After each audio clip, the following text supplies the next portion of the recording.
Nunca había visto un caso como este. Dentro del cuerpo de Kevin conviven 23 identidades. ¿Qué ha pasado? ¡Abra la puerta! Hay una flor en cada almohada en el baño, como si le importásemos. ¿Quién es? Quizá pueda ayudarnos. ¡Estamos aquí! ¡Aquí dentro! I didn't prepare just one character, so that was the thing, I suppose. I suppose it sounds obvious, but people say, how did you prepare to play Kevin? And I didn't. I prepared to play Kevin and 8 other people. So instead of doing my job just once and doing all my research once, I did all my work and all my research 9 times. And that in itself wasn't necessarily that different from what I usually do. It was just that I had to do it 9 more times than usual and get 9 times the amount of work into like half the time I usually get to prepare one character. I approach all of my characters, very differently. Each character requires something new from you. But with Casey, I was just very quiet. I'm very talkative and I love people and I'm always, kind of out there connecting. But she's, because of her external situation and how harsh it's been, she's had to create a very deep internal world within herself. So I would just sit in my hotel room and be quiet and think about how she looks at the world, how her past influences all of her actions, every movement. It's all so deliberate. And so I just spent time in her head. ¡Estamos aquí! ¡Aquí dentro! No os preocupéis. Él sabe por qué estáis aquí, pero no le está permitido tocaros. Lo sabe. He's meticulous. And he's very particular. He's open and sharing and giving, but he wants to get his original vision. And if the original vision doesn't work, he'll be open to inspiration in the moment, of course he will, but he wants to give his script every opportunity of making it to the screen before we start experimenting, before we start improvising and things like that. Knight's incredible. I mean, take aside the fact that he's my very, very dear friend, and I really feel that way about him. We have a very strong and close connection.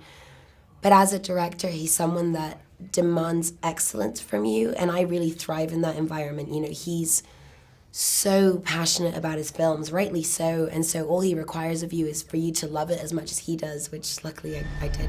Me llamo Hedwig. Tengo calcetines rojos. ¿Cuántos años tienes? 9. Solo escaparemos de aquí si uno de ellos nos deja salir. Maybe Patricia, because she is a she. She wears high heels, which is,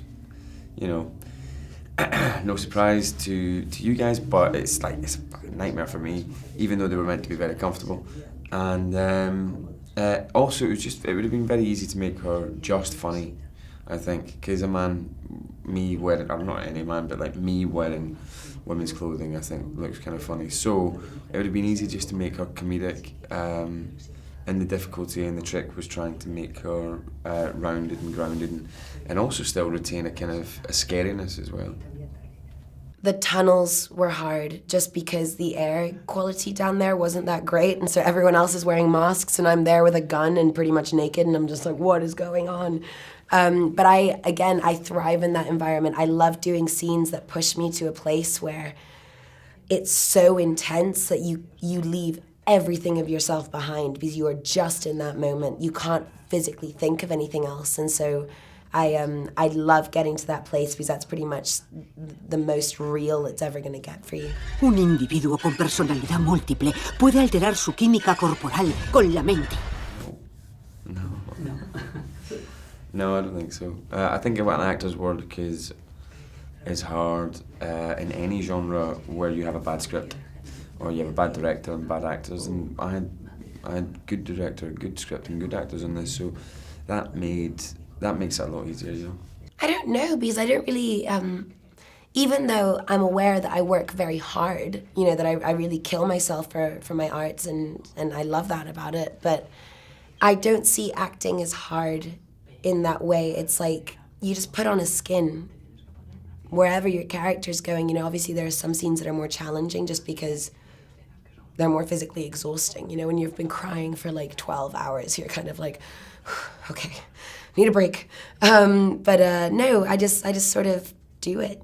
I don't think about how the levels of hardness.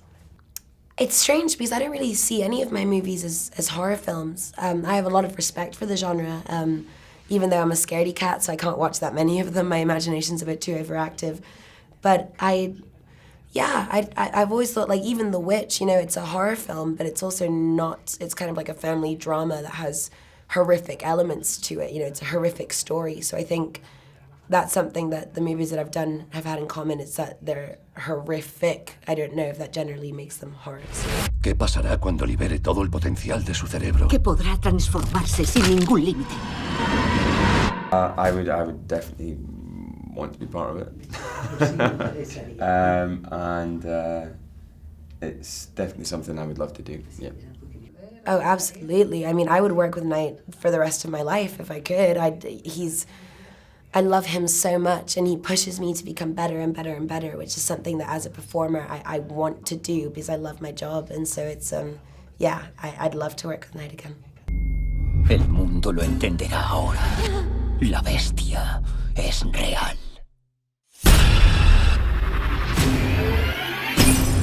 Ha hecho cosas horribles a la gente y te hará cosas horribles a ti.